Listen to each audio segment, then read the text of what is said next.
Ինչպես եք պայքարելու իրենց հանրահավաքի դեմ, որը կարող է փողոցները հեղեղել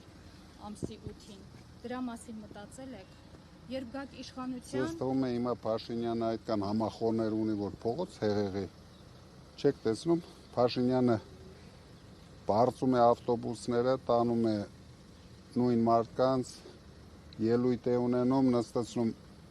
ավտոբուսները հետ է ուղարկում։ Ինչով հեղեղի։ Փաշինյանը արդեն ճանապարհի վրա է։ Մենք իրեն օգնելու ենք հունիսի 7-ին հասնի տեղ։ Դրա համար հանգիստ եղեք։ Պարոն Կարապետյան, դուք ընտրության օրը գնալու եք ընտրել ձեր գյուղում, որտեղ որ գրանցված եք, թե ըստ բնակության վայրի։ Ոչ, ըստ բնակության վայրի։ Ստիպված ենք։ Պարոն Կարապետյան, տեսեք, Չնայած ուրախ կլինեի, գնայի գյուղում ընտրեի։ տեսեք, գործընկերոջս հարցը շարունակելով, հա, եթե նույնիսկ ձեր հաղթանակի դեպքում հնարավոր չեք համարում, որ այս իշխանությունները այլևս թեկուզ որպես ընդդիմություն փորձեն վիճարկել ընտրության արդյունքները, հիմքում դնելով նաև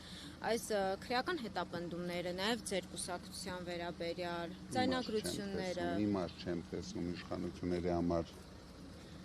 Դրանով ինչի են հասնելու։ Բայց հնարավոր համարում եք, որ ընտրությունները իրապես արդար կլինեն։ Հնարավոր համարում եմ։ Ասենք խելագար, խոմ այդքան խելագար չէ, որ բռնեն ընտրությունները փչացնեն։